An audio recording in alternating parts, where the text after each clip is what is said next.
नमस्कार दोस्तों, कल से आप देख रहे होंगे जितने भी चैनल हैं, खासकर जिनको आज मोदी विरोधी चैनल समझा जाता है, कल से केवल एक ही चीज़ पर बात हो रही है और वो है रमेश विधुड़ी जी का नई लोकसभा में, नए संसद में चिल्लाना। जिस तरीके से उन्हें दानिश अली जी को आतंकवादी, उग्रवादी, ओए मुल्ले और बाहर निकल के देखता हूँ कहकर, इतनी दादागिरी आखिर दिमाग में विधुड़ी जी के क्यों आई? वो भी एक ऐसे मंदिर में जहाँ से पूरे देश की नींव रखी जाती हो, जहाँ से शिक्षा की बात होती हो, जहाँ से रोज़गारों की बात होती हो, जहाँ से लोगों के हक अधिकारों की बात होती हो। ऐसी जगह में इस तरह की भद्दी अपनी ज़ुबान को उन्होंने जिस तरीके से गलत शब्द प्रयोग किए अपनी ज़ुबान से, उसको देखकर लगता है दिमाग में अब फितूर ज़्यादा भर गया है। इस तरह की बातें सिर्फ वही लोग करते हैं, या तो उनको जाने का डर हो या फिर उन्हें सत्ता का अहंकार हो। अब इसे आप क्या समझते हैं और जो गणमान्य व्यक्ति हैं, जो जनप्रतिनिधि हैं, वो क्या समझते हैं, उसी के लिए बात करने के लिए हम शामली सदर विधायक प्रसन्न चौधरी जी के पास आए हैं। विधायक जी, स्वागत है आपका गाम गवांड में। बहुत बहुत धन्यवाद आपका। कल से आप भी देख रहे होंगे, एक ही चर्चा है कि विधुड़ी जी ने जिस तरीके से लोकतंत्र के ऐसे मंदिर में इस तरह के शब्दों का प्रयोग किया, आप किस तरीके से देखते हैं इस चीज़ को? हाँ, मैंने भी वो वीडियो सुनी है और वीडियो देख के और सुन के हम जैसे व्यक्ति जो अभी लोकतंत्र में अभी शुरुआत ही की है और ज़्यादा दिन राजनीति में भी नहीं आए हुए, उस वीडियो को सुन के बड़ा दुख हुआ। और रमेश विधुड़ी जी का जब भी मैंने नाम सुना, मैंने बड़े सम्मान के तरीके से, मेरी मुलाकात भी एक दो प्रोग्रामों में हुई है। मैं एक बार दिल्ली गया था तो उनसे मुलाकात हुई थी। तो ठीक है, भाषा तो मेरी भी ऐसी ही है, तू तड़ाक वाली, उसका अलग फ़र्क होता है। मुझे तो उनके व्यवहार से ऐसा लगा था कि अच्छे व्यक्ति हैं। भाषा ज़रूर हो सकती है, कैडी हो सकती है, लेकिन जो कल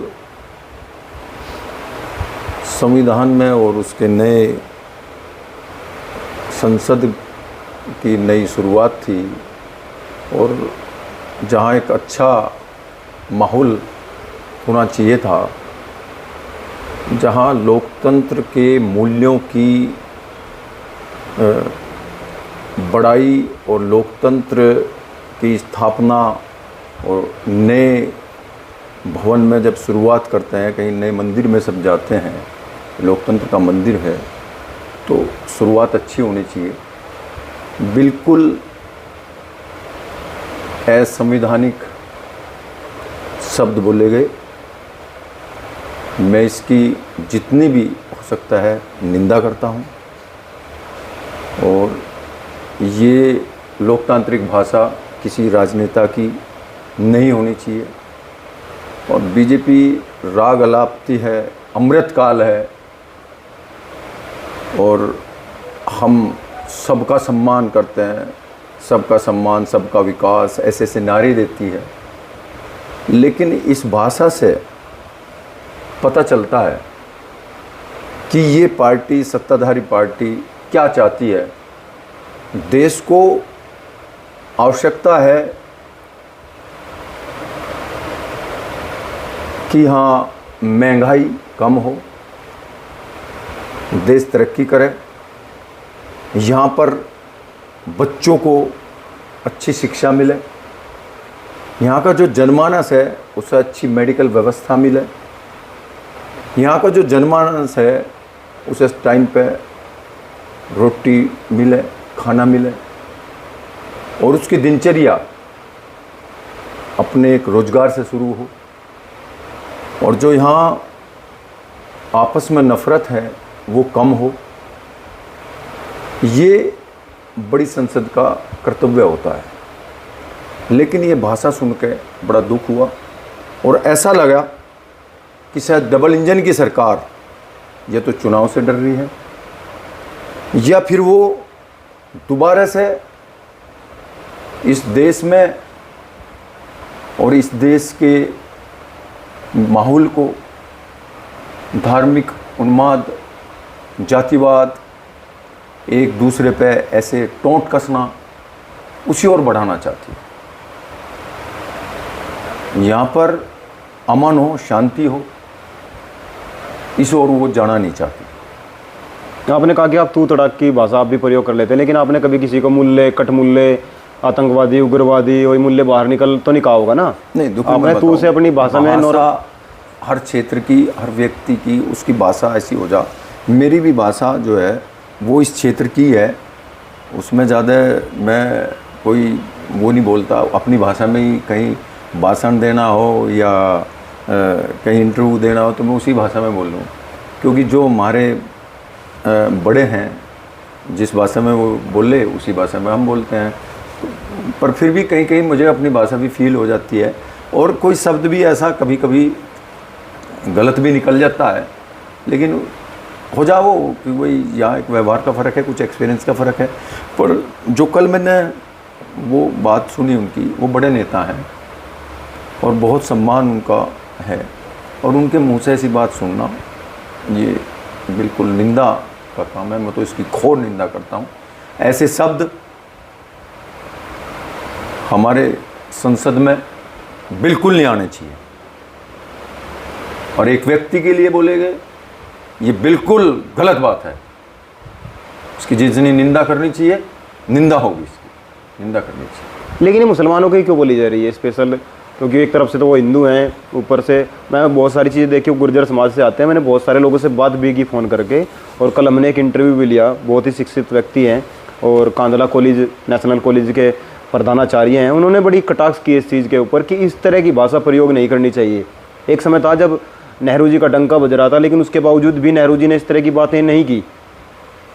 नहीं, तो ये तो भारतीय जनता पार्टी की प्रकृति है। उनके पास जनता के बीच में जाने के लिए कोई मुद्दे नहीं है। वो चाहते हैं कि इस चुनाव ऊपर से आया हुआ है, चुनाव में फिर से वोट मांगने का जो उनका तरीका है, और जो इस टाइप के कार्य इस देश में हो रहे हैं कि भाई हम यहाँ हिंदू और मुस्लिम फैलाओ और फिर वही स्थिति पैदा हो, तो ये गलत है लोकतंत्र के लिए, और इतना गलत है कि ये लोकतंत्र की हत्या है। लोकतंत्र में ऐसी बातें होनी नहीं चाहिए।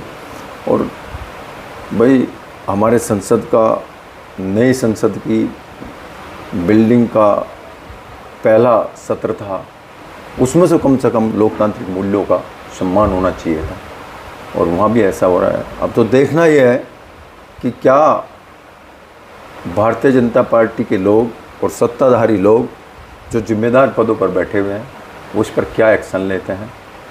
देश आदरणीय प्रधानमंत्री जी की ओर निगाह करे बैठा है कि वो देश में कैसा माहौल चाहते हैं। ऐसे लोगों को जो इस टाइप के वर्डिंग रखते हैं, इस टाइप की भाषा का इस्तेमाल करते हैं, और वो भी संसद में करते हैं, तो कितनी सज़ा प्रधानमंत्री जी देते हैं, उसकी ओर सबकी निगाहें लगी हुई हैं।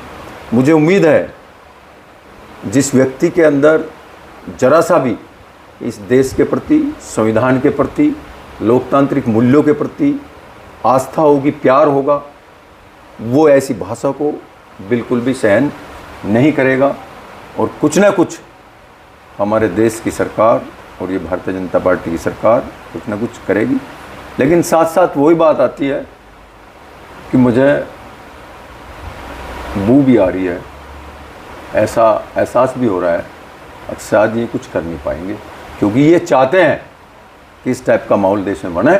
इनके पास कोई मुद्दे नहीं रहे जनता के बीच में जाने के, तो इन मुद्दों को लेकर समाज के बीच में आना चाहते हैं, लोगों की, जनता के बीच में आना चाहते हैं कि हमने उसको, मुस्लिम को बोल दिया तू मुल्ला है, तू कटमुल्ला है, तू उग्रवादी है, तू आतंकवादी है, और तू बाहर मिल। इन चीज़ों को लेकर आएंगे। फिर जिस तरीके से 2 करोड़ रोज़गारों का वादा किया, 15 लाख रुपए का वादा किया, 2021 में 22 में जनता से वादा किया कि आपकी आय जो है डबल हो जाएगी। किसान चुप बैठे हुए हैं, धरने पर बैठे हुए हैं, उसकी तरफ ध्यान नहीं है। लेकिन इन चीज़ों की तरफ ही ध्यान क्यों जाता है? बहुत जल्दी ध्यान जाता है इन चीज़ों की तरफ। तो हिंदू मुस्लिम की बात होगी तो ये सरल और सस्ता रास्ता है। आपने किसानों को उनका मूल्य नहीं दिया। 13 महीने तक किसान दिल्ली को घेरे बैठे हुए चिल्लाते रहे। 750 लोगों की शहादत भी उसमें हुई, आपने जो वादे किए कि भाई हम एमएसपी पे कानून बनाएंगे, आप उस ओर आपने एक भी कदम नहीं बढ़ाया। अब हम पश्चिम उत्तर प्रदेश के लोग हैं, ज़िला मुजफ्फरनगर और शामली बागपत के लोग हैं। यहाँ गन्ने की बेल्ट है, गन्ने की क्या दुर्दिशा इस सरकार ने कर दी है। अपने हक के लिए किसान धरने और प्रदर्शन कर रहा है। 3-4 जगह धरने चल रहे। मुजफ्फरनगर में भैसानी मिल पर धरना चल रहा, लगभग 100 दिन से ज़्यादा हो गए। शामली मिल पर धरना चल रहा है, 1 महीने से ज़्यादा हो गया। ऊन मिल का तहसील में धरना चल रहा, कल लगभग 8-10 दिन हो गए। तो कहाँ नहीं। अभी मैं कल एक जगह मोदी नगर में होकर आया हूँ। कितनी बड़ी बात है, देखो, जहाँ लगभग 20,000 मकान सरकार उजाड़ने को तैयार बैठी हुई है और गलती प्रशासनिक अधिकारियों के, उनकी तानाशाही है। लगभग 1 लाख लोग बेघर होंगे, महिलाएं भी होंगी। कितनी बुरी बात है, उस ओर आपका ध्यान नहीं जा रहा। युवा हैं, आजकल क्या स्थिति होगी। लगभग 2 करोड़ युवा हर साल बेरोज़गार हो जाते हैं। आपने गारंटी ली थी कि हम 2 करोड़ युवाओं को नौकरी देंगे, लेकिन आज स्थिति ये आ गई कि जो प्राइवेट कंपनियां हैं 10-10 हज़ार रुपये, 55 हज़ार रुपये, 68 हज़ार रुपये जो सैलरी देती हैं, वहाँ युवा उनकी भी ठोकरें खा रहा है, उसे वहाँ भी इस जगह नहीं मिल रही। और वादे हैं, अमृतकाल है, अमृत वर्षा हो रही है, बस ये वादे चलते हैं। तो मुझे नहीं लगता ये देश सही दिशा में जा रहा है। और जवाब जनता देगी, जनता तैयार बैठी है। 2024 नज़दीक है। इस टाइप के प्रपंच ये कितने भी कर लो, जनता अब इनके बहकावे में नहीं आएगी। आपने देखा भी होगा, मणिपुर की घटना हुई, आदरणीय प्रधानमंत्री जी ने उस पर कोई कटाक्ष नहीं करा, कोई वक्तव्य नहीं दिया। फिर नूह में चिंगारी फेंकी गई, उस पर कोई वक्तव्य नहीं दिया। अब ये काम हो गया। मुझे तो लगता है अब भी ऐसा ही होगा। नूह में भी जाटों और गुजरों को बड़ा याद किया गया। दोनों को ही क्यों याद किया जाता है हर चीज़ में? देखो, ऐसा है, ये भिड़ाने की कोशिश होती है। ये लोग थोड़ा सा, मैं ये कह सकता हूँ कि क्रांतिकारी लोग हैं, ये भूमि क्रांतिकारी है, ये बहकावे में जल्दी आ जाते हैं।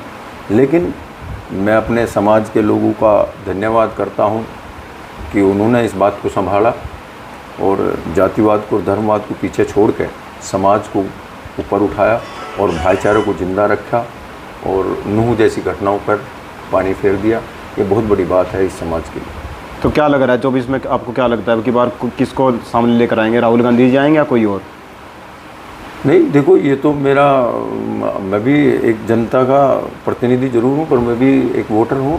वो तो देखो देश की स्थिति किस ओर जाएगा। अब इंडिया गठबंधन में है, मैं तो इंडिया के पक्ष में हूँ। आदरणीय चौधरी जैन सिंह जी इंडिया गठबंधन में है और हमें ऐसा लगता है कि जैसे Bharatiya Janata party double engine की सरकार डरी हुई है और इनके जैसे कार्य हैं, इनका जैसी कार्यशैली है, उससे लोग बहुत प्रभावित हुए हैं और इंडिया गठबंधन विजय होगा। और उसमें कौन प्रधानमंत्री बनेगा, ये तो सब बात की बात है, भविष्य के गर्भ में। जी जी, बहुत बहुत धन्यवाद आपका, आपने हमें समय दिया। और जिस तरीके से पिछले कई दिन से मैं देख रहा हूँ कुछ नई नई चीज़ें निकल कर सामने आ रही हैं, उनको देखकर लगता है शायद अभी भारतीय जनता पार्टी के लोगों में, उनके प्रतिनिधियों में कहीं ना कहीं ये डर बना हुआ है कि इंडिया गठबंधन कहीं ना कहीं मजबूत है।